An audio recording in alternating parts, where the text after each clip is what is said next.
Salam dostlar, kanalıma xoş gəldiniz. Uzun müddət məni izləyənlər bilir ki, mən texnologiya həvəskarıyam və hətta deyə bilərəm ki, həvəskar sözü biraz zəif qalar bu texnologiyaya olan marağımın qarşısında. Olduqca çox maraqlanıram. Yeni texnologiyanı həmişə tutmağa çalışıram. Bu əslində mənim orta məktəb vaxtlarımdan başlayıb. İlk orta məktəblərdə hardasa 2004-2005-ci illərdən o kompüterə olan həvəsim, kompüter almağım və ya digər o texnologiyanın dalınca qaçmağım, həm də həmin o 90-cı illərdə doğulanlar bilir ki, həmin o illərdə zaten texnologiyanın ən qızğın vaxtına düşmüşük. Bunların hamısı bir növ məni gətirib texnologiyanın içinə salıb. Gördüyüm iş də bu texnologiya ilə bağlı olduğu üçün bu şeylərdə maraqlıyam. Bunun da təbii ki, mənə olan zərəri maddiyatdır. Çünki dünyadakı ən bahalı şeylərdən biri texnologiya avadanlıqlarıdır. Fərqi yoxdur. Ən kiçik bir şey belə. Hətta bu mikrofon aldım. Yadınızdadırsa bundan əvvəlki videoda dediyim kimi mikrofonumu itirmişdim New Yorkda. Daha doğrusu düşmüşdü taksiyə minəndə. Bu mikrofon, bu ikisi birlikdə iki mikrofon və mənim itirdiyim mikrofon $100 idi, belə deyək. Burada transmitter deyilən bir şey var. Bu transmitterlə birlikdə 2 dənə mikrofon aldım. $400, çünki vergi ilə birlikdə təxminən $400 gəldi. Bu arada videoya keçmədən öncə elə bunu da göstərim. Mən DJI kamerası işlədirəm. Burada da yuxarıda da DJI kameraları işlədirəm. Bunun üçün mənə DJI mikrofon lazım idi. Çünki bu bağlanması kabelsiz olsun deyə, Bluetooth-la bağlansın deyə. Bunun üçün də getdim DJI mikrofonunu aldım. 2 dənə mikrofon aldım. Məndə əvvəl kamera ilə gələn combo mikrofonu bu mikrofonun eynisinin tək variantı idi. Mən ikisini aldım. Bu şəkildə bir mikrofon dəsti gəldi. Yəni bunun orada balaca sumkası var, bu üstünə keçirən şeylər, mikrofonları, adapteri falan. Yəni əsas avadanlıqlar buradadır. Bir dənə transmitterdir. Bu kameralar üçün istifadə edilir ya da telefon üçün istifadə edilir. Həmçinin telefon üçün burada kiçik bir adapter yeri var. Bunu çıxardıb buradan taxırıq belə bu şəkildə və telefona qoşduqda telefonu birbaşa bu mikrofonlarla səsini yazmaq olur. Və ya yəni bu iPhone üçün olanıdır. Burada bunun digər Samsung və ya digər telefonlar üçün, yəni yeni iPhone-lar üçün olan başlığı da var. Mikrofonun özü 2 dənə mikrofon, dediyim kimi 2 nəfər danışanda qarşılıqlı bu mikrofonlardan istifadə edə biləcəyəm. Bu əslində mənim üçün hal-hazırda heç bir əhəmiyyəti olmayan bir avadanlıqdır. Amma hər hansı bir telefonla video çəkmək istəsəm, bundan istifadə edə bilərəm və çox yaxşı səs yazacaq. Buna təxminən aşağı-yuxarı $400 pul verdim. Buna əlavə bir dənə də travel adapteri aldım. Bu yaxınlardan Avropaya getmək planlayıram. Londona, Almaniyaya, Fransaya, hətta İsveçrəyə getmək istəyirəm. Bir 10 günlük bir planım var. Yəqin ki, fevral ayının əvvəllərində olacaq. Yəni bunun üçün də mənə adapter lazımdır, travel adapteri. Əslində bundan 3 dənə var evdə. Bunlardan var, amma bunlardan o qədər xoşum gəlmir. Zəif yığır deyə mən bir dənə adapterə keçdim. Bundan tamamilə həm kompüterimi, həm telefonumu, həm digər avadanlıqları da zaryadkaya qoyacağam. Nəysə, bundan əlavə ümumiyyətlə mənim eynəyimə kimi bu Facebook Meta'nın eynəyidir. Bu bildiyiniz Ray-Ban'dan Facebook'un birlikdə istehsal elədiyi bir eynəkdir. Bunu işlədirəm bir neçə ildir. Ray-Ban'la Facebook'un birlikdə yaratdığı eynəkdir. Bu eynəyin mənim üçün çox avantajı var. Birincisi, eynək kimi istifadə edirəm və normal Ray-Ban eynəyidir. Normal, yəni Wayfarer eynəyi böyüklükdədir. Hətta deyəsən mənimki bir balaca böyük razmer olub. Amma yəni bu şəkildə həm eynək kimi istifadə edirəm. Bunu transition şüşələr olduğu üçün çölə çıxanda şüşələr avtomatik qaralır.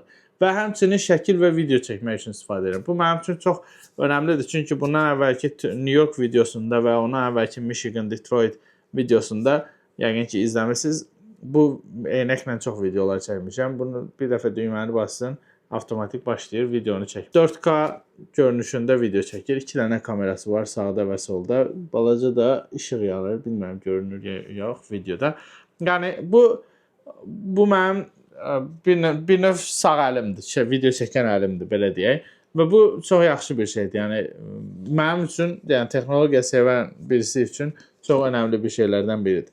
Və gələk saatım və mobil telefon zaten bizim ayrılmazımızdır və saatım Garmin'in yenə də elektronik saatıdır. Mən başqa saatlarım da var. Tədbirlərə geyindiyim saatlar da var. Sağ olsun bir dostum son vaxtlarda bir qəşəng saat verib. Buradan ona da təşəkkür edirəm. İzləyirsə özü bilir.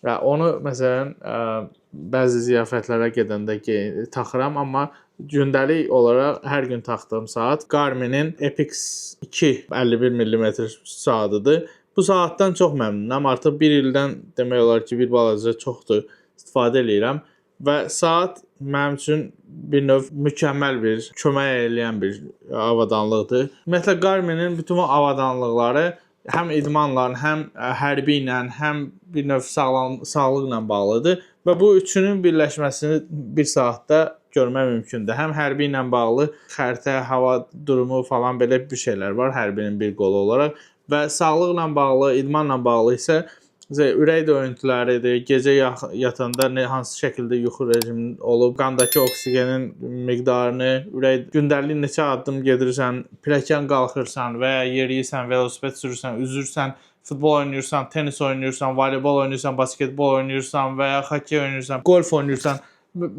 Yəni yüzlərlə fərqli idman növlərini, fərqli aktivitetləri hamısını burada avtomatik olaraq ölçür və Apple Health proqramı ilə birbaşa uyumlu olduğu üçün də nəticələri görürsən. Mən məsəl üçün bu bir il əvvəl ürəklə bağlı bir problemim olmuşdu. Bunun ürək döyüntü nəticələrini mən həkimə göndərmişdim və təbii ki, düzgün ölçür. Mən bir neçə dəfə ürək döyüntülərim yüksək olanda digər təzyiq ölçən aparatla da yoxlamışam və düzgün ölçür. Yəni demək istədiyim odur ki, bu saat mənim olmazsa olmazımdır. Amma bu Aura qarşıma çıxdı. Ümumiyyətlə bu Auranı bir ildən çoxdur ki, takib edirəm. Bunun 4-cü yox, 3-cü versiyası almaq istirdim. Sonra eşitdim ki, 4-cü versiyası çıxır.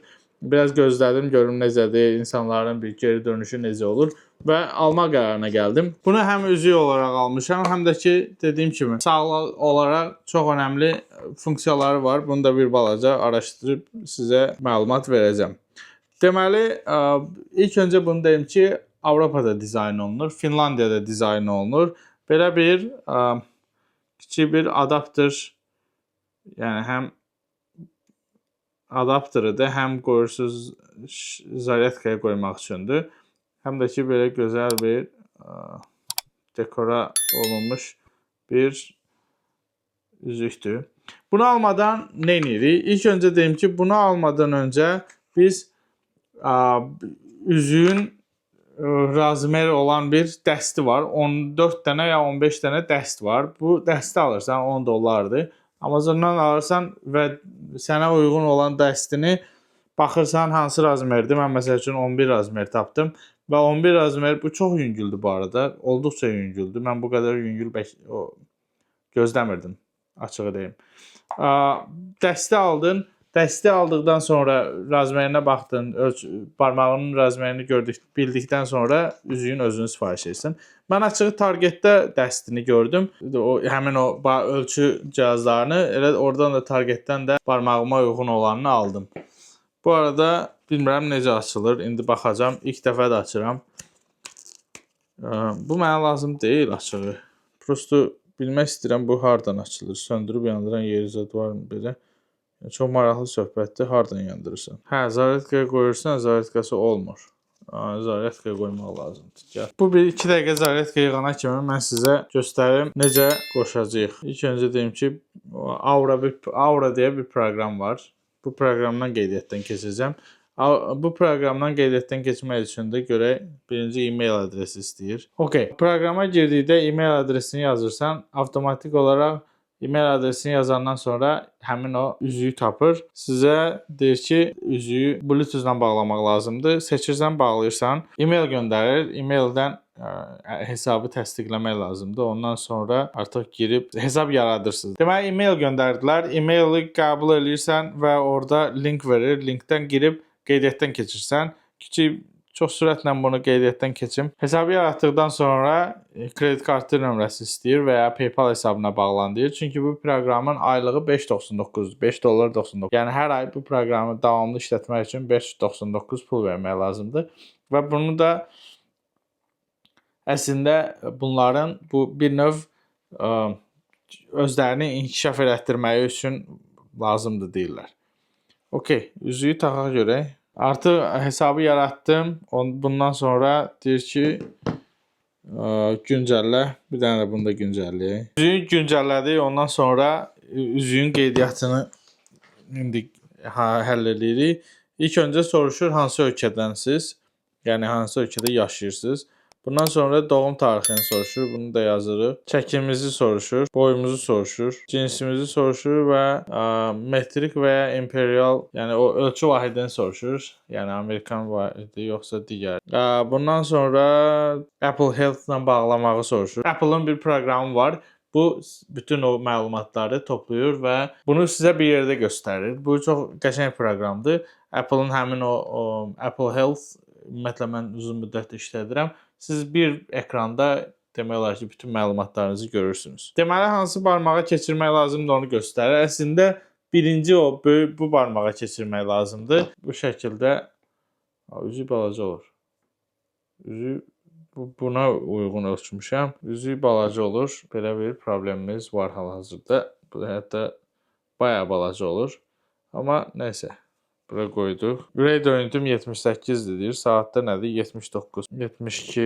Ürək döyüntümü göstərir hal-hazırda. Davam elə deyir. Bu hal-hazırda işləməyə başladı. İlk öncə sizə bunun nəyi ölçür onu deyim və əsas da bunu nəyə görə almışam o barədə məlumat. Bu cihaz ürək döyüntünüzü ölçür. Bu çox önəmlidir. Ürək döyüntüsü ümumiyyətlə mənim saatımda da var. Bunu bilməyiniz yaxşı bir şeydir. Bəzi özünüzü yaxşı hiss eləməyən hallarda bunu həmən baxıb ürək döyüntünüzü bilib ya da həkimə də bildirə bilərsiniz və ya bunu davamlı olaraq yazdığı üçün Apple Health-dan siz bunu çıxarış edib həkimə də göndərə bilirsiniz. Bu lazımlı bir şeydir. Yəni olmağı yaxşı olar. Buna əlavə yuxunuzu ölçür. Necə yatmısınız? Kifayət qədər saatlı yuxu yatmısınızmı və yatdığınız yuxuda rahat yatmısınızmı? REM yuxusu nə qədərdir və ya digər yuxular, dip yuxu nə qədərdir, dərin yuxunuz nə qədərdir. Bunları yoxlayır və sizə məlumat verir. Və günlük hər gün səhər-səhər bu bildirim göndərir. Məndə saatda da belədir. Burada da belə bir funksiya var. 8 gün batareya saxlayır və digər fitness aktivitetlərini ölçür. Bu mənə lazımdırmı? Yəni niyə aldım? Bunu sizə deyim. İlk öncə deyim ki, bunu ona görə aldım ki, mən ümumiyyətlə bütün o sağlam həyat tərzi yaşamaq istədiyim üçün bunu yavaş-yavaş hər şeyi data olaraq, yəni məlumat olaraq yazmaq istəyirəm. Yəni mənim hal-hazırda 2 il əvvəl, məsələn, yanvar ayının 15-i bu gün ürək döyüntüm nə qədər olub, bunu bilirəm. Bu məndən bir məlumat olaraq var. Bunun olmağı mənim üçün vacibdir. Çünki haçansa bu mənə lazım olacağını düşünürəm. İkincisi, bu üzüyün belə bir funksiyası var. Bunu da təsdiqlədilər. Burada siz hər hansı bir xəstəlik tutmusunuzsa və ya soyuqlama olsun, qrip olsun və ya Covid olsun və ya başqa bir xəstəliyiniz varsa və sizin 3 gündən sonra, 5 gündən sonra bayağı bir xəstəlik tutacaqsınızsa, 3 gün əvvəldən məlumat verir ki, sizin bədəninizdə dəyişikliklər var, hazır olun, xəstələnəcəksiniz. Və ya siz bir önləm götürürsünüz ki, mən gələn həftə harası səyahətə gedəcəm, bunu ertəliyim. Ya da ki, yanında adamlar varsa bunlardan ayrı bir plan qurasan. Ya da ki, işlərini ona görə ayarlayasan. Yəni, bunu bilməyin çox yaxşı bir şeydir. Yəni, təsəvvür elə, 3 gün sonra xəstələnəcəksən ya da xəstələnməyəcəksən, bunu bilə bilirsən. Bu üzük vasitəsilə. Bunu sübut ediblər artıq. Və bundan əlavə də elm adamları sənin yeridiyin hərəkətin sürətinə görə sənin neçə il yaşayacağını bilirlər. Yəni bu çox maraqlı bir və bu çox da ciddi anlaşılacaq bir elmi tapıntıdır. Çünki sən təsəvvür elə, sənin ortalama yaşın, məsələn deyək də, yəni normal yaşasan 80 yaşdır, 90 yaşdır və sənin o yeridiyin hərəkətin sürəti və ya sənin ürək döyüntülərin, gündəlik olaraq, davamlı olaraq yaşadığın ürək döyüntülərin və ya digər şeylər sənin ömrünə təsir edən şeylərdir.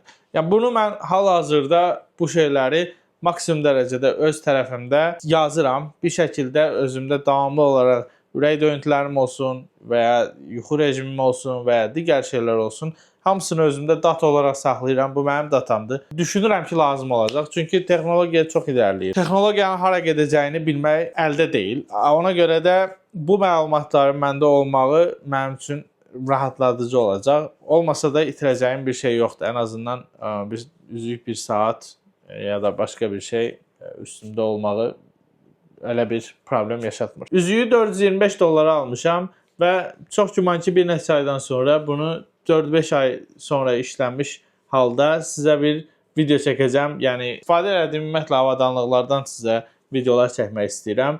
Buna həm eynək olsun, həm Apple AirPod Vision Pro olsun, həm saat olsun, həm telefon olsun. Bunları müəyyən müddət istifadə etdikdən sonra videoda çəkmək istəyirəm ki, sizin fikrinizi bilim və ya özüm öz təcrübələrimi sizə çatdırım ki, bunu almışam, bu kimi müsbət cəhətləri var, bu kimi mənfi cəhətləri var, almaq sərf eləyirmi, alsanız yaxşı olarmı? Bu feedbacklər deyə də feedbackləri verəcəm sizə. Yəni feedback geri dönüşümdür. Siz də buna görə qərar verə bilərsiniz əgər almaq istəyirsinizsə. Dediyim kimi bu mənim texnologiya ilə bağlı bir həvəsimin qurbanıdır. Yəqin ki, yeni texnologiyalar çıxdıqca da yeni avadanlıqlar alacağam. Tesla'nın robotunu görmüşəm. Robotun balaca versiyasını. Yəqin ki, onu da bir Los Angeles'a köçəndən sonra alaram. Bu kimi videoların, əsas da məlumat verici videoların davamı gəlməyini istəyirsinizsə, mütləq şəkildə kanala abunə olun. Videonu bəyənməyi unutmayın. Hər hansı bir sualınız varsa rəylərdə yazın, cavablayacağam, rəylərini oxuyuram. Bir cavablayıram və ya o barədə video çəkirəm. Dediyim kimi videolar davamlı olaraq gəlir. Həftədə 2 dəfə, 3-cü və bazar günləri sizə videolar çəkirəm. Və hər hansı bir fikriniz varsa, hər hansı bir ideyanız varsa da sizin ideyanızı eşitməkdən məmnunluq duyaram. Çox sağ olun, özünüzə yaxşı baxın.